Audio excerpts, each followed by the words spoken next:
Muito bem, irmãos, Pai do Senhor Jesus, que é o pastor Marcos Cavalcante. Estamos na segunda aula do nosso curso Bacharel em Teologia, cuja matéria é Cristologia, doutrina de Jesus Cristo, ok? Nossa segunda aula, seja bem-vindo em nome de Jesus. Continuando, por que era necessário que Jesus fosse plenamente humano? A terceira razão é para ser o único mediador entre Deus e os homens, não é verdade? Então, a ponte, Jesus é esse elo, né? É essa ligação, é Ele que liga o homem com Deus, não é? Então, precisava que alguém fosse esse mediador, e ninguém melhor que Jesus de Nazaré, né? Precisávamos de um mediador que pudesse representar-nos diante de Deus, e Jesus seria a melhor pessoa. Continuando, quarta razão, para ser nosso exemplo e nosso padrão, né? Jesus, ele é o nosso exemplo fundamental, padrão em tudo. Então, Jesus é o nosso padrão, não é, irmãos?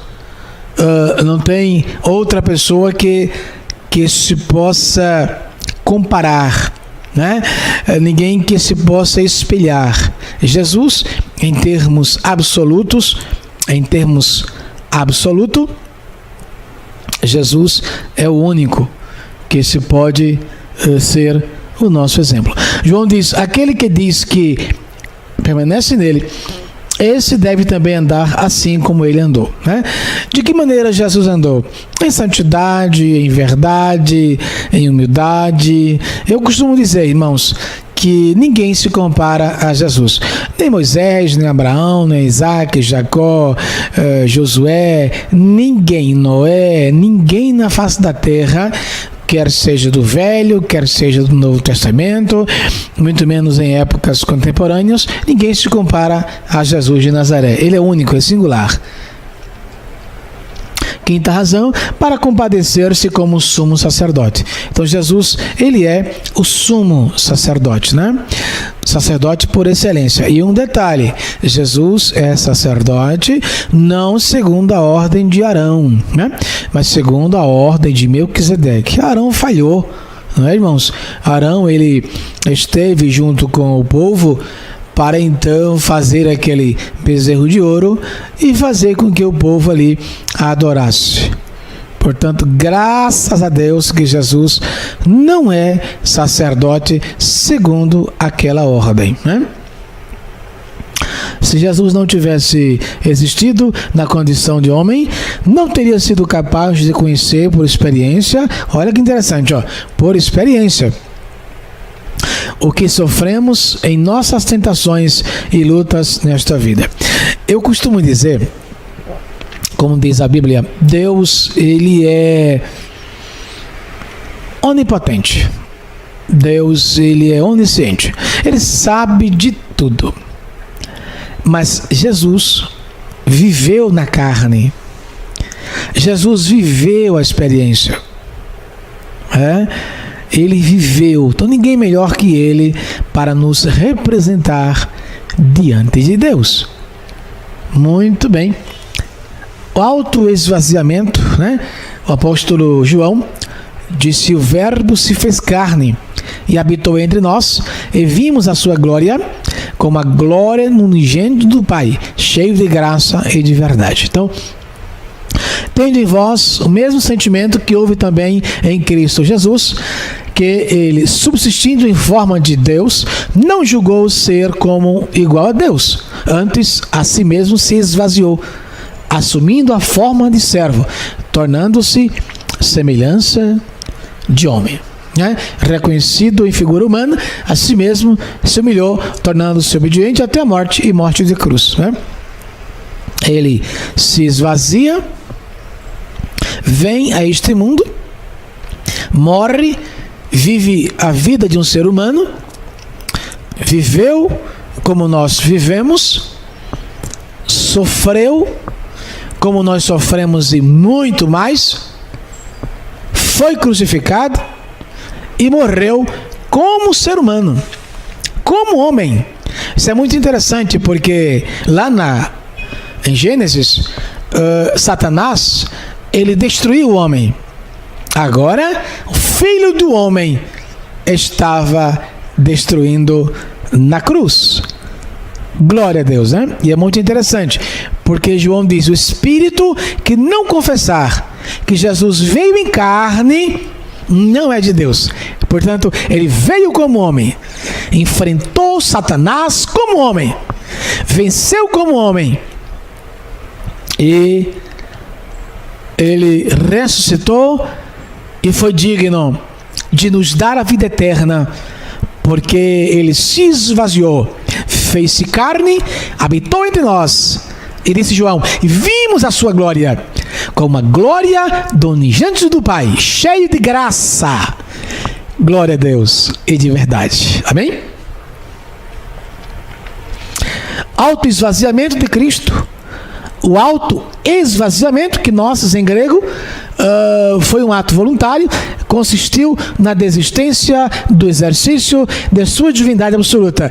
Leia com atenção, enfim, em João 17,5 diz: Pai, glorifica-me com aquela glória que eu tinha. Eu sou professor, por misericórdia de Deus, de língua portuguesa, irmãos. E quando o verbo diz tinha, é que é passado. Quem tinha, deixou de ter. Então, irmãos, ele se esvazia, ele vem como homem, morre como homem, apesar de nunca ter deixado de ser Deus. Jesus nunca deixou de ser Deus, sempre foi Deus, porém viveu como homem, veio como homem, morreu como homem, ressuscitou como homem, está à destra de Deus e intercede por nós. Glória a Deus nas maiores alturas. A divindade de Cristo é comprovada pelos nomes divinos a ele aplicados, né? Número 1, ele é chamado de Deus. Olha que interessante. Jesus, na Bíblia, ele é chamado de Deus, né? Olha lá. Jesus é chamado de Deus em vários trechos. Por exemplo, João 1, versículo 1. No princípio era o Verbo, e o Verbo estava com Deus, e o Verbo era Deus. Olha que interessante, irmãos.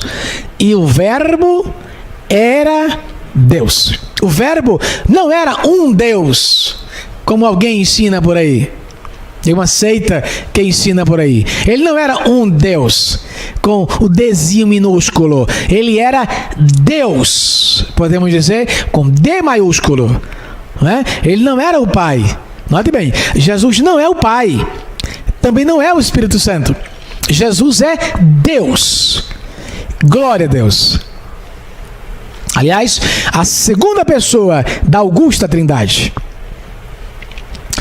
E em João 20, 28, Tomé afirma: Senhor meu e Deus meu. Jesus ressuscita.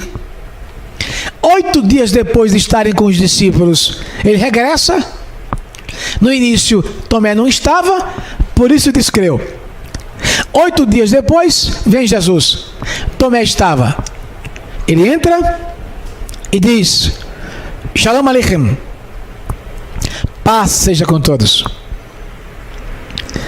Olha para Tomé, fita os olhos em Tomé e diz: toca nas minhas chagas. Toca nas minhas chagas e veja que sou eu mesmo. E não sejas incrédulo, mas crente. Glória a Deus. Parece que eu vejo, irmãos, Tomé olhando para Jesus,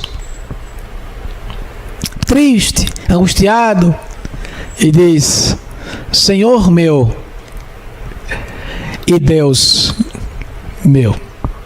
Que coisa maravilhosa.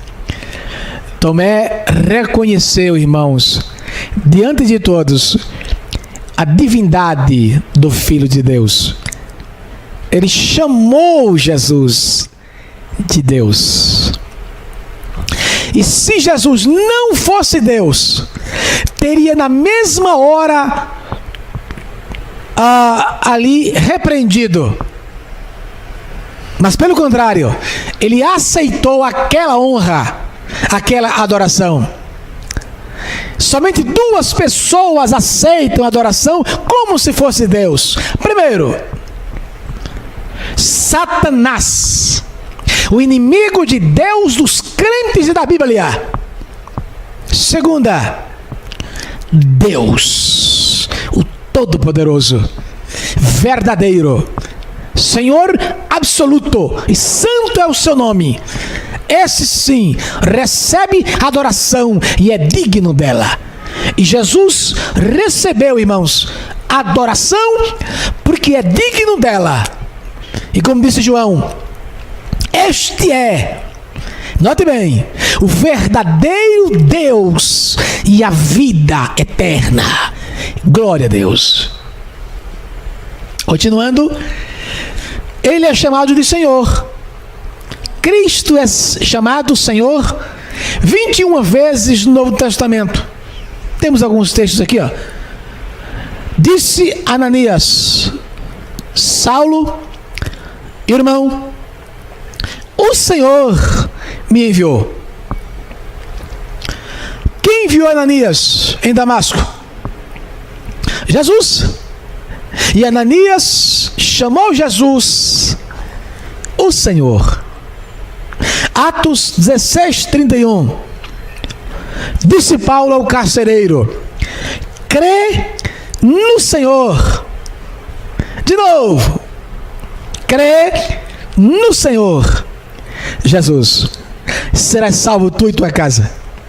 Crê no Senhor Jesus. Então, Jesus é o Senhor e o Senhor é Deus. Ok?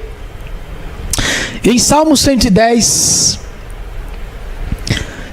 disse o Espírito Santo: disse o Senhor. Que Senhor é esse? O Pai. Ao meu Senhor Cristo: assenta-te à minha destra, até que ponha os teus inimigos por estrado dos teus pés. Com isso, perceba que Davi disse que Deus é o Senhor e que Cristo também é o seu Senhor. Glória a Deus. Ele é chamado de o Filho de Deus. Note uma coisa interessante. Isaías 9, versículo 6. Porque um menino nos nasceu, um filho se nos deu, e o principado e o governo está sob seus ombros.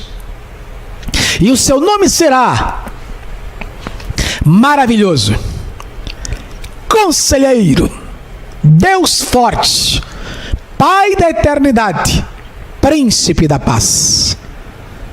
Note o seguinte, logo no início: um menino nos nasceu. Ou seja, Jesus, filho de Maria. Um filho se nos deu. Jesus, filho de Deus. Olha que interessante. Filho de Deus. Alguns textos. Quando ele perguntou aos seus discípulos: quem dizeis que eu sou? Está lá em Mateus capítulo 16. Quem dizeis que eu sou? Uns diziam: és Elias. Outros: Jeremias. Outros: um dos profetas que ressuscitara dos mortos. E o apóstolo Pedro levanta-se naquela ocasião, e eu quero crer, irmãos, cheio do Espírito Santo, fita os olhos no Filho de Deus e conclui: tu és o Cristo. Aleluia. Tu és o Cristo. Oh, glória a Deus. O Filho do Deus vivo. E Jesus diz: bem-aventurado és tu, Simão Bar-Jonas, porque não foi carne nem sangue quem te revelou, mas o meu Espírito Santo. Amém. Em Mateus 14:33, após presenciarem o milagre da calmaria no mar da Galileia, adoraram-no. Olha o texto. Adoraram-no. Se não fosse Deus, não receberia adoração. Adoraram-no, dizendo: verdadeiramente és o Filho de Deus. Glória a Deus. E que dirá, irmãos, dos próprios demônios, quando olhavam para Jesus e diziam conclusivamente: que temos nós contigo, ó Filho de Deus? Em outra versão, o Santo de Deus. Amém. Cristo é eterno. Cristo é eterno. Em Apocalipse 22:13, disse Jesus: eu sou o Alfa e o Ômega, o primeiro e o último. Pastor, por que Alfa e Ômega?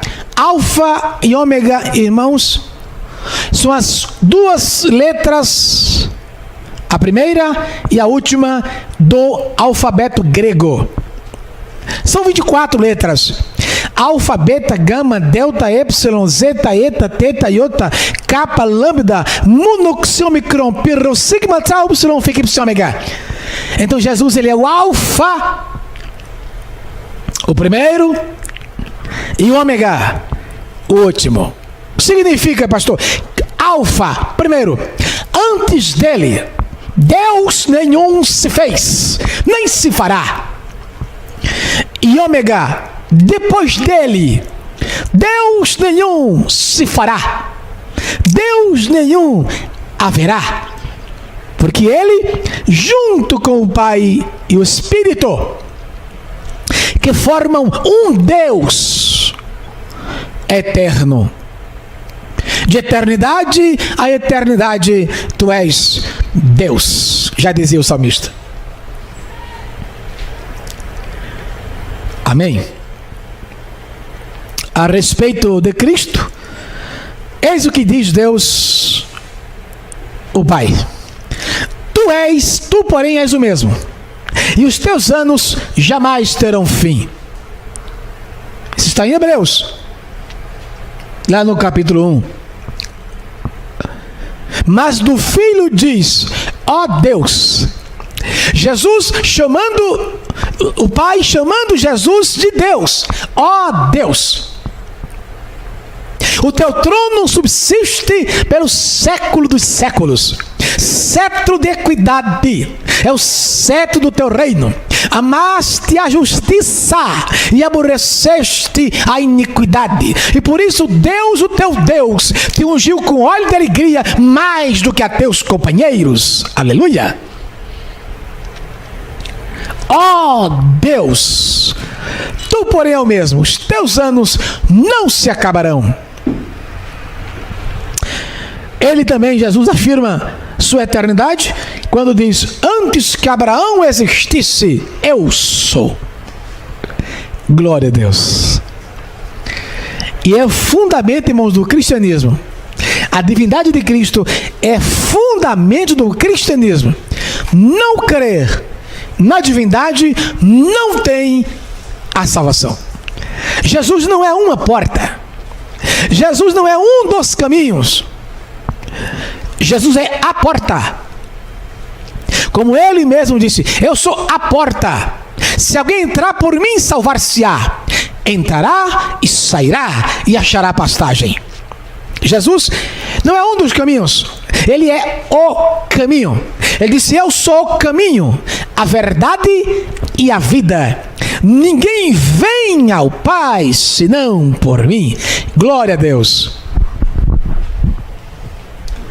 Continuando, irmãos, Cristo é perdoador de pecados. Quem Quem poderia perdoar, irmãos, pecados gravíssimos, como adultério, homicídio, idolatria e vários outros pecados, senão um Deus? Jesus é perdoador de pecados. Ele perdoou, irmãos, a mulher samaritana. Ele perdoou aquela mulher que foi pega em pleno ato de adultério. Ele perdoou o paralítico de Betesda.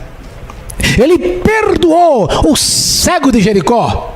Ele perdoou Zaqueu. Ele perdoou o leproso de Mateus capítulo 8. Ele perdoou todos os apóstolos, com exceção de Judas, que rejeitou o seu perdão. Ele perdoou todos aqueles que vieram a ele com o coração sincero. Ele perdoou a mim e a você que andamos com Deus na sua presença. Glória a Deus. Ele perdoa todos aqueles que vierem com o coração sincero, render-lhe misericórdia e graça, pedindo-lhe a sua misericórdia. Os judeus reconheciam nisso a presunção de sua divindade, porque dizia: quem pode perdoar pecados senão Deus? É verdade. Por isso Jesus é Deus, porque perdoava pecados. Ele é doador da vida eterna. Só Jesus teria esta capacidade de perdoar pecados e garantir-nos a vida eterna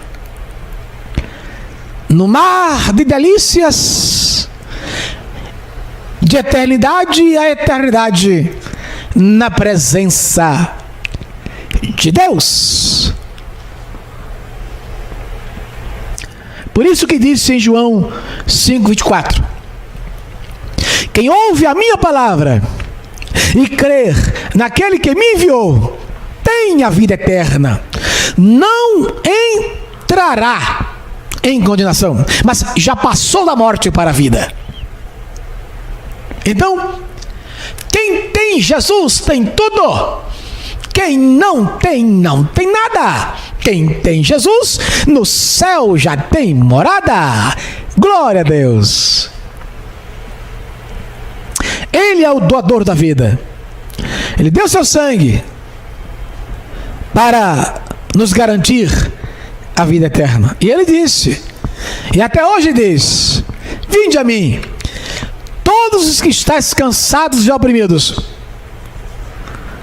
tomai sobre vós o meu jugo, e aprendei de mim, que sou manso e humilde de coração. Vinde a mim, e achareis descanso para as vossas almas. Glória a Deus. Falando de seu caráter. Caráter é algo que a psicologia define como nasce dentro de nós. Segundo a psicologia de Vygotsky e a de Piaget, aos 6, 7 anos de idade, o ser humano já forma o seu caráter. Portanto,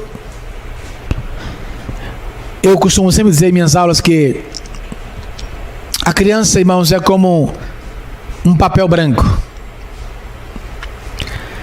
Tudo que alguém riscar de 0 aos 6 anos, 6, 7 anos, vai permear por toda a sua vida. Portanto, seja você, papai, você, mamãe, os primeiros a riscarem no papel da vida daquela criança que está o seu caráter sendo formado. O caráter de Jesus dá tremenda força às suas crenças. Ele tinha um caráter magnífico. Sua humildade não tem palavras. O português é raquítico, pobre, pálido, cego e nu, para descrever a grandeza de seu caráter. Sua sinceridade está além dos limites. Jesus andou em santidade como ninguém na face da terra. Seu testemunho foi sem igual. Não existe homem que possamos comparar, irmãos, a Jesus. Segundo a Bíblia, Enoque andou com Deus. Noé andou com Deus. Abraão foi considerado o pai da fé. Jacó lutou com Deus e foi vitorioso.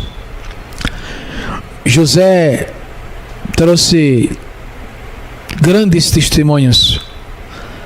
Tanto é que a Bíblia oferece 13 capítulos a seu respeito. Moisés, maravilha, homem de caráter com Deus. Samuel, que bênção aquele homem na presença de Deus. Davi, apesar dos pesares, deu grandes testemunhos de que agradara a Deus. Entre outros, Elias, Eliseu, Jeremias, Isaías, Daniel, Oséias, Joel, Amós, Obadias, Jonas, Miqueias, Naum, Sofonias, Ageu, Abacuque, Zacarias, Malaquias, homens de testemunho, Paulo, Silas, Timóteo, Marcos, entre outros, Pedro, apesar dos pesares. Mas querer comparar todos estes homens, colocando numa balança, de um lado, do outro lado, nosso Jesus, os outros não têm peso. Porque Jesus, louvado seja o seu nome, é singular. Seu caráter está além do nosso entendimento. Ainda que algo do caráter de Cristo se tenha desdobrado em uma era e algo mais em outra, a própria eternidade, todavia, não é suficiente para desdobrá-la inteiramente. Como dissemos, Jesus é singular. Seu caráter saiu aprovado dos assaltos maliciosos de 2000 anos. E hoje, perante o mundo, apresenta-se impecável em todos os sentidos. Se fizermos uma análise, irmãos, desde Mateus, os 4 evangelhos ali, não encontramos um erro, um pecado em Jesus. Isso nos faz admirar. Sua santidade, ele era isento de pecado. Para começar, do seu nascimento, ele nasceu por obra e graça, ele foi concebido por obra e graça do Espírito Santo. Ok? Portanto, não houve a experiência humana, o aconchego humano, a parte humana de José para Jesus nascer. A começar daí, né, irmãos? Quando foi se batizar, João, que era seu primo segundo, quando tentou, chegou a ele e disse: tu vens a mim? Eu deveria ir a ti? Tu vens a mim? Aí ele conclui: batize-me, João, para que se cumpra toda a justiça de Deus. E quando foi batizado, diz a Bíblia que o Espírito de Deus veio em forma de pomba, que representa pureza e simplicidade. Note que no Pentecostes as línguas eram repartidas como que de fogo, como que para purificar pecado. No batismo de Jesus, forma de pomba, que representa pureza e simplicidade. Olha que interessante. Alguns testemunhos da sua santidade. Testemunho de um Espírito imundo. Que temos nós contigo, o Santo do Altíssimo, vieste nos atormentar antes de tempo. O testemunho de Pilatos, de Judas Iscariotes. Ele, depois de trair, ele volta, devolve as moedas e diz: traí sangue inocente. Pilatos disse: não vejo nele crime algum. A esposa de Pilatos disse: não toque na questão deste justo, porque no sonho muito sofri por causa dele.